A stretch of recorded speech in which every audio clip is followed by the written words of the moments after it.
नमस्कार मित्रों। आज की तारीख है 24 अगस्त।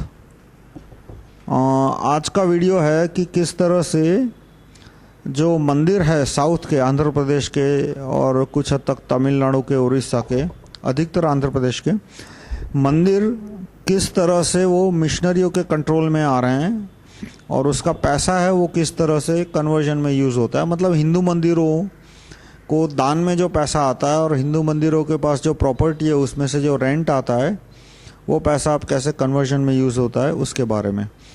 तो पहले मैं आपको बैकग्राउंड दूं कि जो मिशनरी की स्ट्रेंथ है वो अधिकतर स्ट्रेंथ आती है एमएनसी के द्वारा। एमएनसी और मिशनरी का 500 साल 400 साल पुराना टाई अप है कि मिशनरी है वो एमएनसी को मदद करते हैं। कैसे मदद करते हैं वो भी एक्सप्लेन करूंगा, और एमएनसी है वो मिशनरी को मदद करते हैं। और ये टाई अप पूरी दुनिया में फ्रीज हो गया 1860 से लेके 1950 तक। 1860 से लेके 1950 जो 90 साल का पीरियड है उसमें मल्टीनेशनल कंपनियों ने मिशनरियों की खास मदद नहीं की, रोका नहीं, पर बिल्कुल मदद करना बंद कर दिया, और उसका कारण मैं भी बताऊंगा। और वो क्यों 1950 में बंद हो गया और 1950 के बाद फिर से एमएनसी और मिशनरी ने मदद करना शुरू किया। तो पहले तो मैं ये प्रूव करना की कोशिश आपको एक्सप्लेन करूंगा कि मंदिर कैसे जा रहे हैं। कि आंध्र प्रदेश में सोनिया गांधी, सूर्यपंखा गांधी और वो भी वेटिकन एजेंट, और ये वाईएसआर रेड्डी जो चीफ मिनिस्टर थे जिनका बाद में एक्सीडेंट करवा दिया गया, वो भी वेटिकन के एजेंट थे। तो उन्होंने मंदिर कैसे हथियाने शुरू किए कि हर एक जगह मंदिर है वो एक ट्रस्ट का होता है।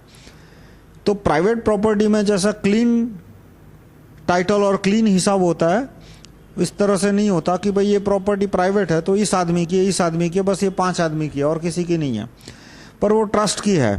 ट्रस्ट में कभी कभी 5 ट्रस्टी होती है, कभी 10 ट्रस्टी होते हैं, कभी 15 ट्रस्टी होते हैं। अब ट्रस्टों के बीच झगड़ा है तो अब वो चीफ मिनिस्टर पे डिपेंड करेगा कि उसको झगड़े का फायदा उठाना है या झगड़ा क्लोज करना है। क्योंकि जितने भी रिलीजियस ट्रस्ट है वो स्टेट गवर्नमेंट का कोई बोर्ड होता है। जैसे गुजरात में उसे चैरिटी कमिश्नर कहते हैं, कर्नाटक में शायद देवस्थान पीठम कहते हैं। हर एक राज्य में एक बोर्ड होता है जिसका एक सेक्रेटरी लेवल का ऑफिसर उसका इंचार्ज होता है, और वो सारे चैरिटेबल ट्रस्ट और रिलीजियस ट्रस्ट को सुपरवाइज करता है। तो ट्रस्टियों के बीच जो झगड़ा होता है वो इनके पास जाता है, चैरिटी कमिश्नर के पास जाता है, और बड़ा झगड़ा होता है तो चैरिटी कमिश्नर हमेशा मुख्यमंत्री से पूछ के करता है कि भाई मुझे क्या करना चाहिए। तो मुख्यमंत्री को यदि मंदिर नहीं हथियाना है तो वो ट्रस्टियों का झगड़ा एक या दूसरी तरफ सुलट के मंदिर ट्रस्टियों को सौंप देगा।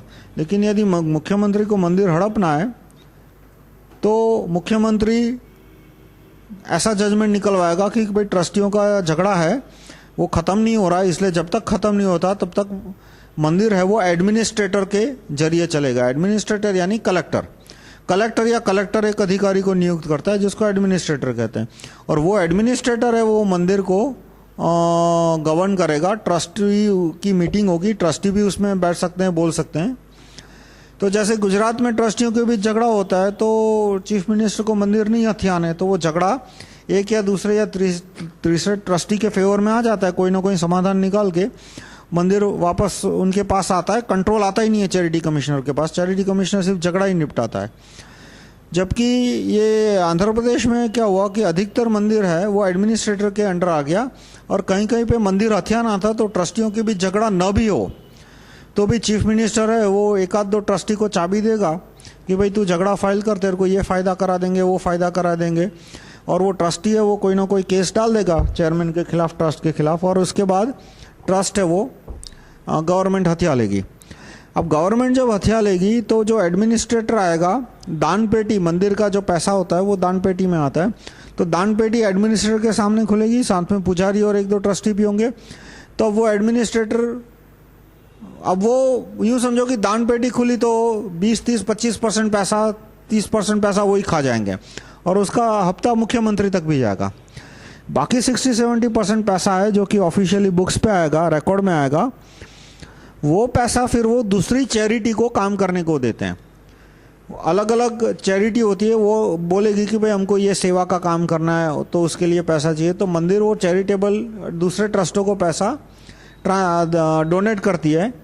तो इसमें मिशनरी क्या करते हैं कि जो कुछ ना कुछ हिंदू ट्रस्ट बना लेंगे, हिंदू नाम से, सरस्वती के नाम से, हनुमान के नाम से या राम के नाम से, और उसके जो मेंबर होते हैं उनके भी नाम हिंदू होते हैं और वो क्रिप्टो क्रिश्चियन होते हैं। क्रिप्टो क्रिश्चियन कोई असभ्य शब्द नहीं है, न ही कोई मैंने नया निकाला शब्द है, न ही कोई आरएसएस, बीजेपी या वीएचपी बजरंग दल ने निकाला हुआ शब्द है। क्रिप्टो क्रिश्चियन 2000 साल पुराना शब्द है।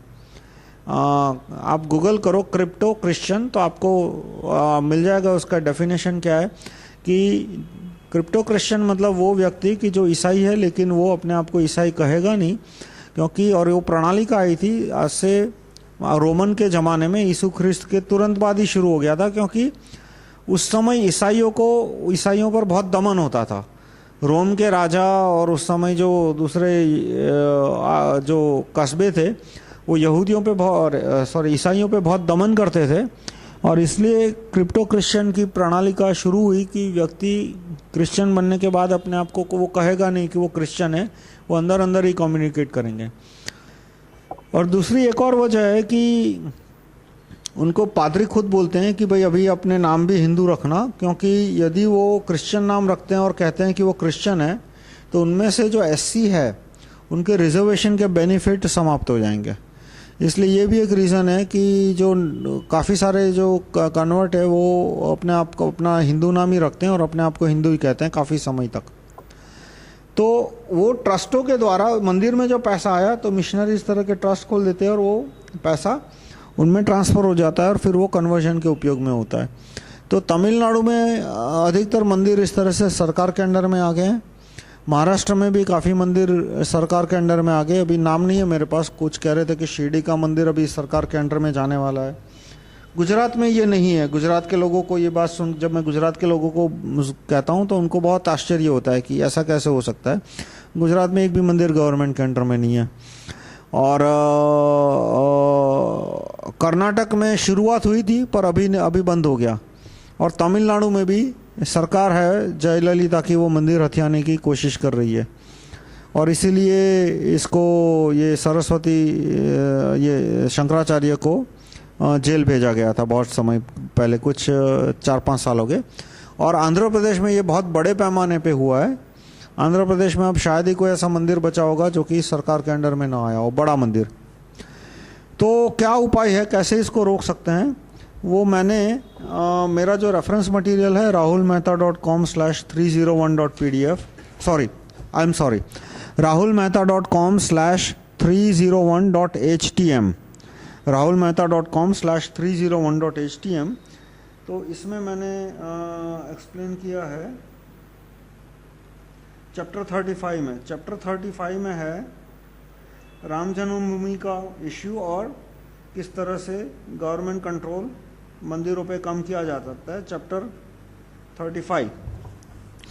तो इसमें मेरा जो प्रपोजल है वो ये है कि एक एसजीपीसी की तरह कानून हिंदुओं के लिए पास करना चाहिए। एसजीपीसी क्या है?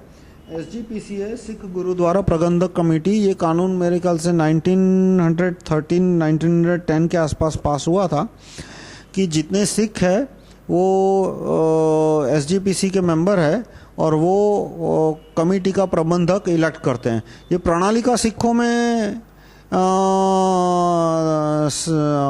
सैकड़ों साल से है। गुरु नानक के बाद गुरु गोविंद सिंह के बाद जो अकाल तख्त के चीफ होते हैं वो इलेक्टेड होते हैं हमेशा।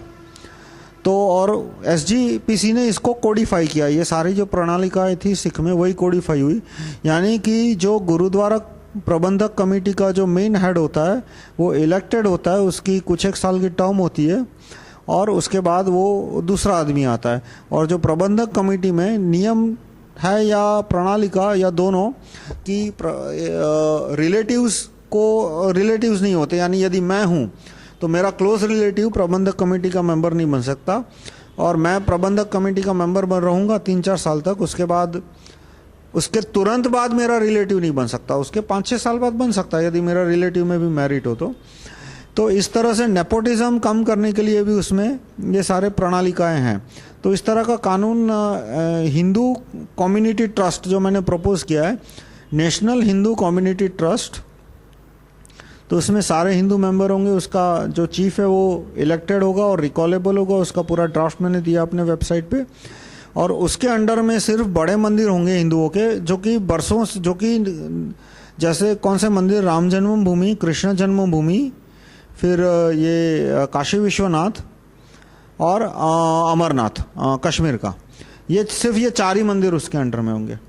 उसके बाद होगा स्टेट हिंदू कम्युनिटी ट्रस्ट, जिसके अंदर बाकी उस राज्य के मंदिर होंगे।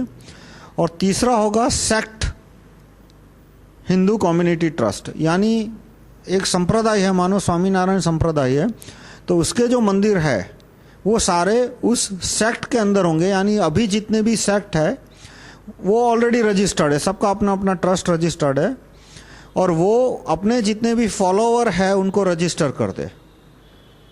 और वो फॉलोअर रजिस्टर होने के बाद उसका जो चेयरमैन है उसका इलेक्शन होगा, और चेयरमैन है वो रिकॉलेबल होगा, और उस सेक्ट के जितने मंदिर है वो इस सेक्ट के अंडर में आएंगे, और उसका चेयरमैन है उसका प्रबंध करेगा। तो जब पब्लिक सपोर्ट आएगा मंदिरों के पीछे, तो उसके बाद सरकार उसको टेक ओवर नहीं कर पाएगी, क्योंकि किसी सरकार की हिम्मत नहीं है कि किसी कम्युनिटी ट्रस्ट में उस राज्य के 4 करोड़ लोगों और 4 करोड़ लोगों की इच्छा के खिलाफ, 4 करोड़ मतदाताओं की इच्छा के खिलाफ वो मंदिर टेक ओवर करने की कोशिश करे।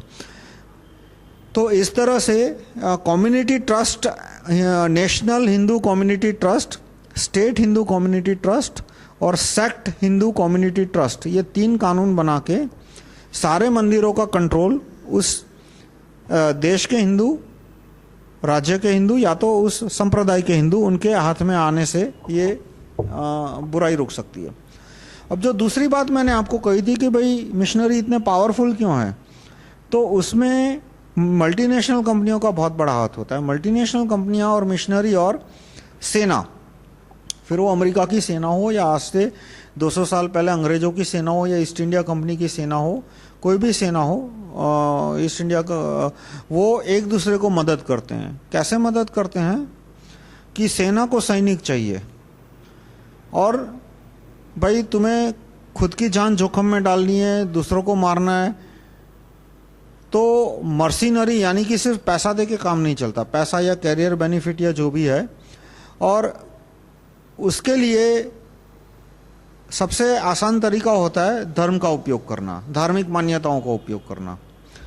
तो एक अमेरिका के सेना विशेषज्ञ ने कहा था कि church is our biggest recruiter, कि हमारी सेना में सैनिक आते हैं तो रिक्रूट करने वाले लोग होते हैं जो कि कैंपस में जाते हैं, स्कूलों में जाते हैं, कॉलेज में जाते हैं, फॉर्म देते हैं, बताते हैं, पर बिगेस्ट रिक्रूटिंग फोर्स क्या है, वो चर्च है।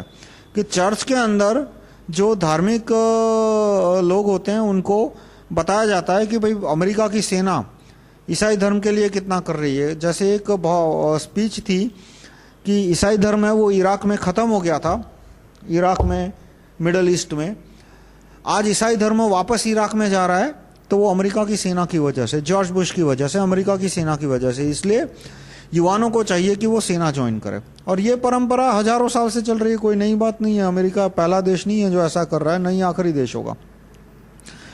तो चर्च सेना को मदद करता है, कैसे? वो रिक्रूट लाके देता है, और सेना मल्टीनेशनल कंपनियों को मदद कर रही है, और मल्टीनेशनल कंपनियों को सेना को मदद करते हैं, क्योंकि मल्टीनेशनल कंपनियों से जो टैक्स आता है उस टैक्स से सेना का बजट चलता है। और मल्टीनेशनल कंपनी, सेना कैसे मल्टीनेशनल कंपनियों की मदद करती है कि अभी जो इराक के तेल के कुएं हैं रॉकफेलर के पास, उसके पीछे ताकत कौन सी? अमेरिका की सेना की। तो इसमें मिशनरी मल्टीनेशनल सेनाओं को, मल्टीनेशनल कंपनियों को कहते हैं कि भाई देखो, हम सेना की मदद कर रहे हैं, तुम हमारी मदद करो। मतलब हम तुम्हारी डायरेक्ट मदद नहीं कर रहे, लेकिन हम तुम्हारे एक सहयोगी की मदद कर रहे हैं, तो तुम हमारी मदद करो। और अमेरिका की सेना है वो भी मल्टीनेशनल कंपनियों की कहते हैं कि भाई ये मिशनरी हमारी इतनी मदद कर रहे हैं, तो आप मिशनरी की मदद करो। तो मल्टीनेशनल कंपनियों के पास जो पूरा पॉलिटिकल फोर्स है कि सारे सुप्रीम कोर्ट के जज आप देखते हो मल्टीनेशनल कंपनियों के पेरोल पे है, हाई कोर्ट के जज अधिकतर बिके हुए हैं उनके पेरोल पे है, इतने सारे मिनिस्टर, मनमोहन सिंह, चिदम्बरम, फिर ये कपिल सिब्बल, ये सारे मिनिस्टर एमएनसी एजेंट बन चुके हैं। तो ये मल्टीनेशनल कंपनियों का दबाव आता है, रिक्वेस्ट आता है, और इसलिए वो मिशनरियों के छोटे मोटे जो भी काम होते हैं वो करने शुरू कर देते हैं। तो इस तरह से मिशनरियों को जो पॉलिटिकल फोर्स आता है वो वोट बैंक से नहीं आता। वोट तो 2% भी नहीं है, अभी बढ़ के कुछ बढ़ेंगे उनके वोट। अभी आंध्र प्रदेश में कहते हैं कि 15% लोग कन्वर्ट हो गए हैं, ठीक है। तो धीरे धीरे वोट बढ़ेंगे, पर फिलहाल उनके पास कोई वोट बैंक नहीं है। मुस्लिम वोट बैंक का भी वो अलग मैंने एक वीडियो बनाया कि मुस्लिम वोट बैंक भी है, वो कुछ उसका कोई पावर नहीं है। 14% वोट है, हिंदुओं के वोट 80% है। वो तो सऊदी अरेबिया का पैसा आता है, इसलिए नेता बिक जाते हैं। कोई नेता 14% वोट के लिए नहीं बिकता। वोट के लिए बिका तो इलेक्शन तो खत्म हो गया, अब क्या जरूरत है वोटर की बात मानने की, या वोटर के जो नेता उनसे बदलने। वो दबते इसलिए या काम इसलिए करते हैं क्योंकि सऊदी अरेबिया से पैसा आता है। तो मिशनरियों का काम भी ये इसीलिए करते हैं क्योंकि मल्टीनेशनल कंपनियों से उनको पैसा मिलता है, मल्टीनेशनल कंपनियां उन पर दबाव डालती है, और मल्टीनेशनल कंपनियों के पास मीडिया भी है। यानी यदि किसी नेता ने मिशनरियों के खिलाफ बहुत उछल कूद करने की कोशिश की तो मीडिया के द्वारा उस नेता को गिराया जा सकता है। तो ये आज का सिलसिला नहीं है। जहां मल्टीनेशनल कंपनियों को, जैसे ईस्ट इंडिया कंपनी है, उसे हमेशा सैनिकों की ज़रूरत रही है, और सैनिकों को का जो सप्लाई है, रॉ सप्लाई है, वो बड़े पैमाने पे मिशनरी प्रोवाइड करते हैं, और बदले में मिशनरी कहते हैं कि भाई आप हमें दूसरे देशों में आगे बढ़ने की फैसिलिटी दो। आगे बढ़ने के लिए पॉलिटिकल दबाव जहाँ पे चाहिए वो पॉलिटिकल दबाव हमें दो, पैसा जहाँ चाहिए वहाँ हमें पैसा दो, और मल्टीनेशनल कंपनियाँ उन्हें दे देती है। इसका एक एग्जांपल भी मैं आपको दूं कि ईस्ट इंडिया कंपनी ने सैनिकों को जो गोली दी जाती थी वो कारतूस इस तरह से था। ये 1850 की बात कर रहा हूँ, 1850 में जो नया प्रकार की बंदूक आई एनफील्ड राइफल, और उसका जो कारतूस आया, तो कारतूस में मॉइस्चर ना आ जाए इसके लिए उसके ऊपर कवर रखा जाता था ताकि मॉइस्चर ना आ जाए। तो फिर वो कवर जम जाता था, इसलिए कवर आसानी से खुल जाए। ये गोली और उसके ऊपर कवर है तो कवर आसानी से खुल जाए, इसके लिए उसके ऊपर भैंसे की चर्बी लगाई जाती थी। और वो कैसे कवर निकालना होता था कि एक हाथ में बंदूक है तो दूसरे हाथ से तो कवर खींच नहीं सकते। एक हाथ में गोली ली, अब ये मान लो गोली का कवर है, तो अब दूसरे हाथ में तो बंदूक है, तो मैं ऐसा तो नहीं कर सकता कि बंदूक नीचे रखूं। मैंने कवर निकाला और फिर मैंने गोली इस्तेमाल की, इसलिए बंदूक एक हाथ में है, ये कारतूस है, तो कारतूस का कवर मुझे दांत से निकालना होगा। इस तरह का वो डिज़ाइन था। तो जो भैंसे की चर्बी है वो मुंह में जाएगी, तो भैंस की चर्बी मुंह में जाती है तो मुस्लिम को तो कोई प्रॉब्लम होगा ही नहीं, हिंदू को थोड़ा बहुत बुरा लगेगा, कोई उसके लिए इतनी बड़ी प्रॉब्लम नहीं है, थोड़ा बहुत उसे लगेगा तो वो मुंह साफ कर लेगा। पर उसके बाद ईस्ट इंडिया कंपनी ने तय किया कि जो बंगाल के और यूपी, बिहार और उस साइड के जो सैनिक है, हरियाणा, दिल्ली तक, उनके सैनिकों की बंदूक में गाय और सूअर की चर्बी मिक्स करके डाली जाएगी। ऐसा भी नहीं कि गाय की चर्बी अलग, सूअर की चर्बी अलग, सूअर की चर्बी वाले कारतूस हिंदुओं को दो, गाय की चर्बी वाले मुस्लिमों को दो। पर गाय और सूअर की चर्बी एक ही फैक्ट्री में मिक्स की जाएगी और मिक्स करने के बाद कारतूस में डाली जाएगी। और जो कारतूस सिखों और पठानों को दिए जाते थे उसमें ये नहीं होता था, उसमें भैंस की चर्बी होती थी। इसलिए जो 57 का विद्रोह हुआ उसमें बड़े पैमाने पे बंगाल से लेके हरियाणा तक का जो एरिया था उस एरिया के सैनिकों ने विद्रोह किया, लेकिन सिख सैनिक और जो पठान थे ये अफगानिस्तान साइड के, उनका विद्रोह, उन्होंने बड़े पैमाने पे विद्रोह नहीं किया क्योंकि उनके कारतूस में ये प्रॉब्लम नहीं था। और वो कारतूस में क्यों सूअर और गाय और सूअर की चर्बी मिक्स करके डाली गई, ताकि उनके मुंह में जाए तो उनकी कम्युनिटी के लोग कहेंगे कि भाई तेरे मुंह में सूअर की चर्बी गई है, तेरे मुंह में गाय की चर्बी है, कल से तू मस्जिद मत आना या कल से तू मंदिर मत आना, तेरा धर्म भ्रष्ट हो गया। अब उसका धर्म भ्रष्ट हो गया, आदमी को कभी कभी उतार चढ़ाव आते हैं, मानसिक डिप्रेशन या कुछ भी, और उसको अब काउंसलिंग की ज़रूरत है, तो मंदिर नहीं जा सकता, मस्जिद नहीं जा सकता, तो वो चर्च में आएगा। रिलीजन का एक प्लस पॉइंट होता है कि दुनिया का सबसे अच्छा साइकियाट्रिस्ट अभी रिलीजन है। आज की तारीख में भी कोई भी देश देख लो, भारत नहीं, कोई भी, नास्तिक से नास्तिक रूस देख लो या चीन देख लो या स्कैंडिनेविया देख लो, तो आज की तारीख में भी जो धर्म है वो सबसे बड़ा साइकेट्रिस्ट है, और ये उसकी पॉजिटिव नेगेटिव जो भी बोलो, पर ये उसका एक बहुत बड़ा रोल रहा है रिलीजन का। तो अब आदमी जो सैनिक है उसको, जो हिंदू सैनिक था उसको जात बार कर दिया कि भाई तेरा धर्म भ्रष्ट हो गया, गाय की चर्बी तेरे मुंह में जाती है रोज रोज। मुस्लिम को भी निकाल दिया कि मस्जिद में मनाना, रोज सुअर की चर्बी तेरे मुंह में जाती है। तो अब उसके ईसाई बनने की प्रोबेबिलिटी बढ़ गई। और आप ईस्ट इंडिया कंपनी के बारे में और पढ़ोगे तो वहाँ पे सैनिकों को क्रॉस पहनने दिया जाता था, जो क्रिश्चियन सैनिक है, लेकिन उन्हें कोई भी हिंदू या मुस्लिम सिंबल अपने कपड़े पे या यूनिफॉर्म पे रखने नहीं देते थे। फिर उनके बैरक में वो लोग वो क्राइस्ट की, ये सब मैं 1860 से पहले की बात कर रहा हूँ, 1860 के बाद सब बदल गया। 1800 और 1850 के बीच की बात कर रहा हूँ। वो कोई हिंदू मंदिर नहीं होता था बैरिकों में, तो भी सैनिक बोलते थे कोई बात नहीं हम बाहर जाएंगे, जबकि चर्च होता था। और रविवार को उन पे दबाव डाला जाता था कि आप चर्च अटेंड करो। फिर बहुत झगड़ा हुआ इसलिए वो दबाव बंद कर दिया।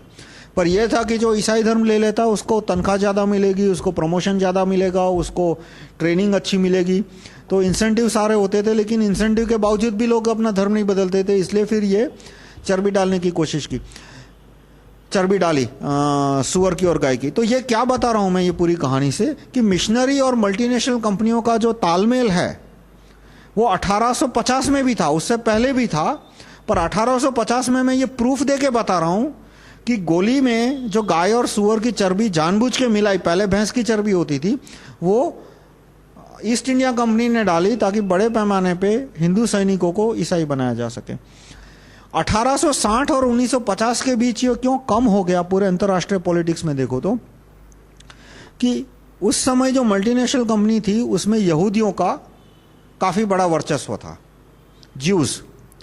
और उस समय ज्यूज, प्रोटेस्टेंट और क्रिश्चियन, प्रोटेस्टेंट और कैथोलिक, ये तीनों में बहुत अंदर अंदर झगड़े होते रहते थे। प्रोटेस्टेंट और कैथोलिक में इतने झगड़े हुए थे एक जमाने में, 1700 साल की बात करता हूँ, कि पेरिस में रायट हुए थे प्रोटेस्टेंट और कैथोलिक के बीच। तो उस जमाने के रायट जब बंदूक नहीं थी, लोगों के पास सिर्फ तलवार भाले तीर थे, और एक दिन में 20,000 लोगों का कत्ल हो गया, एक ही दिन में। तो और इस तरह से आप पूरे यूरोप का इतिहास देखो, अमेरिका को छोड़ के, अमेरिका में कैथोलिक प्रोटेस्टेंट के बीच ऐसे कोई बड़े नरसंहार नहीं हुए, झगड़े भी नहीं हुए। पर वरना यूरोप में यहूदियों के बीच, क्रिश्चियनों के बीच, क्रिश्चियनों में भी, कैथोलिक के बीच, प्रोटेस्टेंट के बीच बड़े पैमाने पे झगड़े हुए हैं। अब मल्टीनेशनल कंपनियों में तो हर कंपनी का कोई डायरेक्टर होगा, कोई कैथोलिक होगा, कोई प्रोटेस्टेंट होगा, और ज्यूज भी बहुत सारे थे। तो वो जब एक डायरेक्टर है जो कि मान लो प्रोटेस्टेंट है, उसने प्रोटेस्टेंट चर्च की मदद की, तो कैथोलिक उसके साथ झगड़ेगा कि तूने उसकी क्यों मदद की। कैथोलिक ने उसको मदद की तो प्रोटेस्टेंट वाला झगड़ेगा, ज्यूज है वो झगड़ेगा। और ज्यूज उस समय ईसाइयों से बहुत डरते थे। 1800 यूं समझो कि ईयर 1600 से लेके 1950 तक ज्यूज यदि किसी से डरते थे तो वो क्रिश्चियन से डरते थे। अभी ज्यूज और मुस्लिम का झगड़ा ज्यादा है, पर उस समय ज्यूज और क्रिश्चियन का झगड़ा ज्यादा था। इतना ज्यादा था कि आपने देखा कि हिटलर ने आधे से ज्यादा यहूदियों का कत्ल कर दिया था। यहूदियों की आबादी 1 करोड़ 20 लाख थी 1938 में, 1935 में, और 1945 में द्वितीय विश्व युद्ध खत्म हुआ तब कुछ 60 लाख रह गई थी। आधे से ज्यादा यहूदी हिटलर ने खत्म कर दिए थे। तो क्रिश्चियन यहूदियों का भी झगड़ा इतना बड़ा था। तो इसलिए मल्टीनेशनल कंपनियों ने डिसाइड किया कि भाई कंपनी का कोई भी एम्प्लॉई उसको अपनी जेब से जितना पैसा जिस धर्म को देना है दे, पर कंपनी का रिसोर्स यानी कंपनी की कार, कंपनी की पिन, कंपनी की ऑफिस, या तो कंपनी का कोई पॉलिटिकल एजेंट, वो किसी पादरी की मदद के लिए उसका इस्तेमाल नहीं होगा। ये डिसीजन कुछ 1850 के आसपास अलग अलग मल्टीनेशनल कंपनियों ने अपने अपने समय से लिया। ऐसा नहीं है कि एक मीटिंग हुई थी और सारी मल्टीनेशनल कंपनियों ने एक ही डिसीजन एक ही दिन लिया। और जो 1857 का जो बैकलैश आया, उसके बाद अमेरिका की सरकार, ब्रिटेन की सरकार ने भी तय किया कि भाई इस तरह से हम मिशनरियों को जो खुली छूट हमने दे रखी थी कि हाँ भाई तुमको कन्वर्जन करने के लिए जो करना है करो, उसकी वजह से लोकल पॉपुलेशन रिवोल्ट कर रही है तो हमें नुकसान हो रहा है। इसलिए उन्होंने भी मिशनरियों को जो बड़े पैमाने पे एनकरेजमेंट देते थे वो बंद कर दिए। और जो 1857 का रिवोल्ट, विद्रोह, क्रांति अमेरिका और ब्रिटेन ने देखी, झेली, लेकिन बाकी देशों ने देखी और उन्होंने देखा कि भाई जो ब्रिटेन में और हिंदुस्तान में हुआ कि बड़े पैमाने पे धर्म प्रचार करने की कोशिश की और वहाँ के लोगों ने विद्रोह कर दिया, ये हमारे साथ भी हो सकता है। इसलिए उन्होंने झेला या ना झेला, लेकिन उन्होंने ये करना कम कर दिया। तो और एक और रीज़न था कि ब्रिटेन ने क्यों बड़े पैमाने पे ये कन्वर्जन कम कर दिया भारत में, कि ब्रिटेन ने देखा कि हम बड़े पैमाने पे कन्वर्जन करेंगे तो विद्रोह होगा, और विद्रोह होगा तो रूस, फ्रांस या जर्मनी यदि विद्रोह को मदद कर देगा तो हमें बहुत बड़ा नुकसान होगा। लेकिन 1950 के बाद ये सारे सिचुएशन बदल गए। 1950 के बाद जितनी भी इंपीरियलिस्टिक पावर थे यूरोप और अमेरिका, वो एक दूसरे के करीब आ गए और एक प्रकार का उनमें पैक्ट बन गया कि ब्रिटेन के अंदर में कोई टेरिटरी है और वहाँ विद्रोह होता है तो वो विद्रोह में हार जाता है तो हार जाता है, जीतता है तो जीतता था, लेकिन फ्रांस या जर्मनी या अमेरिका, तीसरा कोई देश उसको मदद नहीं करेगा। आप देखो 1950 के बाद पश्चिमी देश और एशिया के देश के बीच कहीं युद्ध हुआ तो किसी दूसरे पश्चिमी देश ने आके मदद नहीं की, जो कि 1950 से पहले आम बात थी। कि 1950 से पहले भारतीयों और इंग्लैंड के बीच युद्ध हुआ तो फ्रांस आके भारत की मदद करेगा, जैसे कि 1857 में फ्रांस के बहुत सारे सैनिकों ने आके भारत की मदद की थी। फिर इसी तरह से लीबिया में इटाली और लीबिया के लोगों के बीच विद्रोह चल रहे थे तो ब्रिटेन है वो लीबिया के लोगों को हथियार पहुंचाता था। प्रथम विश्व युद्ध भी इसी तरह से हुआ कि जर्मनी ने बड़े पैमाने पे हमला किया जहां जहां ब्रिटेन था वहां पे, और द्वितीय विश्व युद्ध। लेकिन द्वितीय विश्व युद्ध के बाद सारे यूरोप के और अमेरिका के देश एक हो गए कि अब यदि किसी देश में यदि किसी देश का पश्चिमी देश से युद्ध होता है तो दूसरा पश्चिमी देश आके उसकी मदद नहीं करेगा। जैसे कि इराक, तो इराक और अमेरिका का युद्ध हुआ तो एक भी पश्चिम के देश ने, ब्रिटेन या फ्रांस या रशिया या किसी ने इराक की मदद नहीं की। इसी तरह से लीबिया, अमेरिका ने जब लीबिया पे हमला किया तो पश्चिम के एक भी देश ने लीबिया की मदद करने नहीं आया।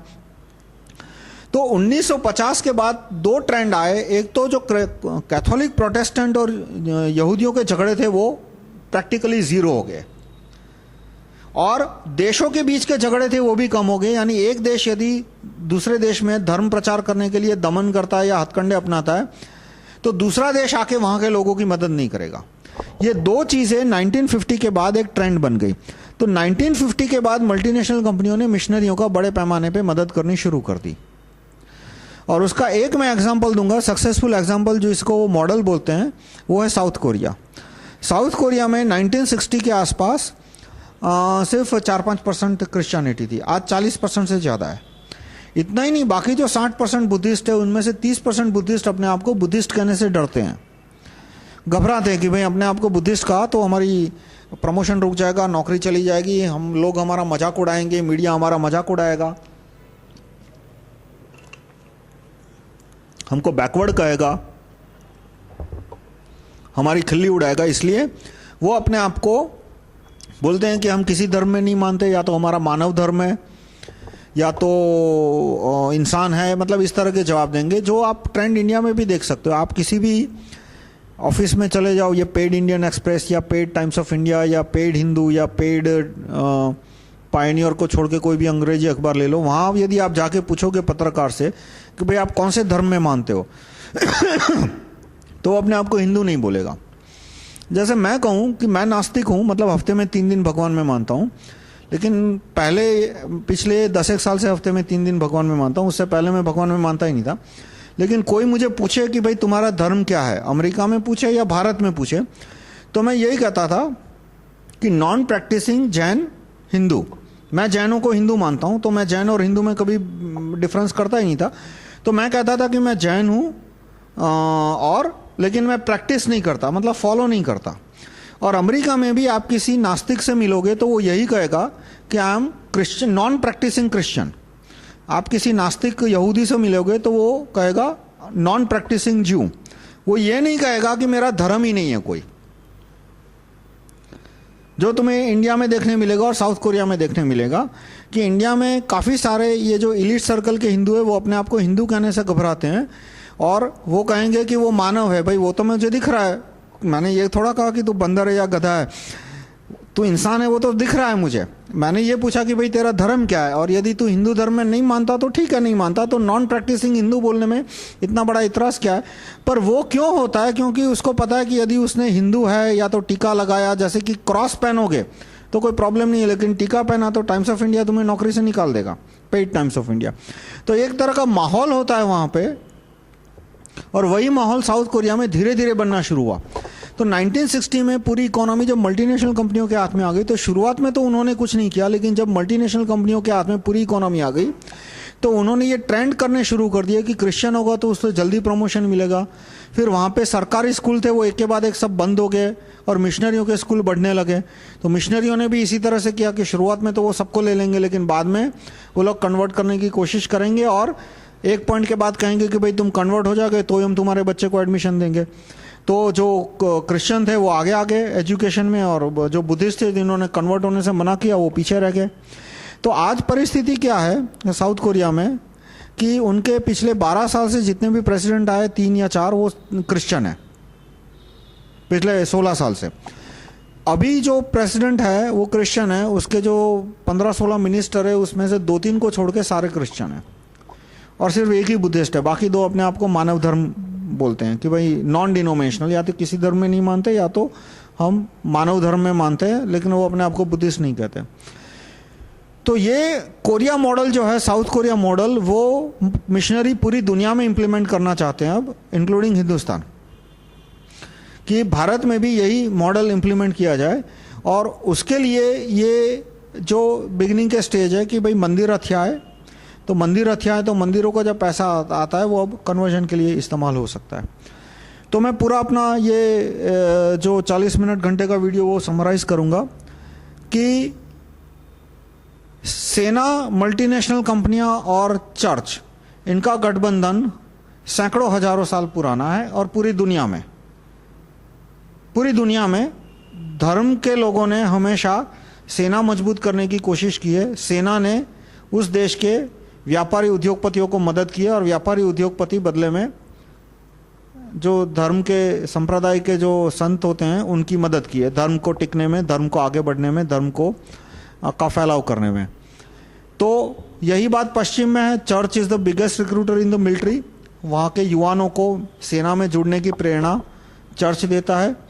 बदले में चर्च सेना को कहता है कि तुम हमारी मदद डायरेक्टली कर सकते हो तो डायरेक्टली करो। जैसे इराक में 15% आबादी क्रिश्चियन हो गई तो उसका बड़ा श्रेय अमेरिका की सेना को जाता है कि सारे इराक को ख़त्म कर दिया, सब मतलब एकदम गरीब हो गए, और अब न खाने को खाना है, ना दवाई है, ना घर में बिजली भी नहीं है, और वहाँ चर्च है वो दवाई लेके जाता है, तो जो आदमी है वो क्रिश्चियन बनने के उसके चांस बढ़ जाते हैं। लेकिन जहाँ पे अमेरिका की सेना डायरेक्टली मदद नहीं कर सकती है, जैसे इंडिया है, तो वहाँ मल्टीनेशनल कंपनियों के थ्रू मदद आती है। और मदद के बहुत सारे चैनल है। एक चैनल जो मैंने आपको बताया वो है पॉलिटिकल एजेंट, कि जितने भी मल्टीनेशनल कंपनियों के पॉलिटिकल एजेंट है, पॉलिटिक्स में, आईएएस में, जुडिशरी में, आईपीएस में, उनको ऑर्डर आएगा मल्टीनेशनल कंपनियों के एग्जीक्यूटिव से कि आपको मिशनरियों की मदद करनी है। दूसरा, दवाइयाँ, मल्टीनेशनल कंपनियां हैं वो चर्च को बड़े पैमाने पे मुफ्त में दवाई देती हैं। कैसे दवाई देते हैं कि मान लो एक इंजेक्शन है 15,000 का, तो उसका जो रिसर्च डेवलपमेंट कॉस्ट है वो तो पूरा उन्होंने अमेरिका की मार्केट से कवर कर लिया। अब इंडिया में वो 15,000 में बेचा तो वो 15 उसकी प्रोडक्शन कॉस्ट होगी कुछ 500 रुपया, तो 100 रुपया भी नहीं होती, 100 रुपया प्रोडक्शन कॉस्ट होगी, तो 15,000 उसका टोटल प्रॉफिट हो गया, नेट प्रॉफिट ही हो गया। तो अब उस 15,000 में से वो 10, 15, 20, 25 इंजेक्शन मिशनरी को फ्री में दे देगा। तो मिशनरी है वो 15,000 का इंजेक्शन है जो उसके पास आता है उसको वो 50-100 रुपये में देगा या फ्री में देगा। तो उस तरह से उस आदमी के ईसाई बनने के चांसेस बढ़ गए। और वो इंडिया में कब से बढ़ गया, 1999 में बढ़ा, और सेकंड राउंड आया उसका 2005 में, जो पेटेंट का कानून पास किया उसकी वजह से। पेटेंट का कानून पास किया, 2 राउंड में पास हुआ। 1999 में वाजपेयी ने पैसा लेके पास किया, रिश्वत लेके, और उसके बाद 2005 में मनमोहन सिंह और ये कांग्रेस का और कम्युनिस्ट पार्टी के सांसदों को ने रिश्वत लेके ये कानून पास किया पेटेंट का। हर एक सांसद को कुछ 20-25 करोड़ की रिश्वत मिली थी, ये फार्मास्यूटिकल कंपनियों ने दी थी। तो पहले क्या होता था कि मान लो अमेरिका की कंपनी ने कोई इंजेक्शन ढूंढा, तो भारत की कंपनी दूसरे महीने उसका उत्पादन शुरू कर देगी। पेटेंट का कोई कानून था नहीं, खास नहीं था, मतलब न के बराबर था, और वो इंजेक्शन 500 रुपये में, 600 रुपये में, 1000 रुपये में बिकना शुरू हो जाएगा। लेकिन अब पेटेंट का कानून आ गया तो अमेरिका की कंपनी वो इंजेक्शन का 15,000, 20,000 कुछ भी दाम मांग सकती है। तो 15,000 में इंजेक्शन बिकता है, तो गरीब तो क्या, मिडिल क्लास का आदमी भी उसको अफोर्ड नहीं कर सकता, तो मिशनरी के पास जाता है। तो मल्टीनेशनल कंपनियां वो मिशनरियों को पैसा दे के मदद करती है, दवाइयां दे के मदद करती है, और वो दवाई का पैसा भी हमारे से ही आता है, क्योंकि हमने वो पेटेंट का कानून पास कर दिया। इतने बेवकूफ़ लोग हैं हम, बेवकूफ़ यानी भ्रष्ट। हमारे एमपी, हम बेवकूफ़ है, हमारे एमपी तो बेवकूफ़ नहीं है, वो तो बहुत चतुर आदमी है कि उन्होंने 20-25 करोड़ कमा लिए एक ने, और पेटेंट का कानून पास कर दिया। तो और उससे ये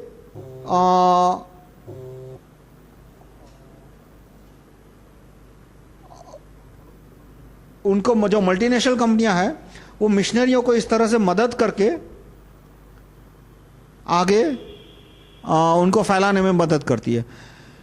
और क्या इसका उपाय है, जो मैंने वीडियो के बिगनिंग में बताया कि हिंदू कम्युनिटी ट्रस्ट, इसका मेंशन मैंने किया, एक्सप्लेन मैंने किया, ब्रीफली एक्सप्लेन किया है rahulmehta.com/301.htm चैप्टर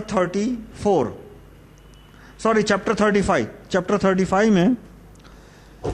और तो कम्युनिटी ट्रस्ट के द्वारा और पेटेंट का कानून कैंसिल करके, ये भी एक इंपॉर्टेंट चीज़ है, हमें पेटेंट का कानून भी कैंसिल कर देना चाहिए ताकि दवाइयों के दाम सस्ते हो, और इससे मिशनरी का एक दूसरा पावर है वो भी कम हो जाएगा। धन्यवाद।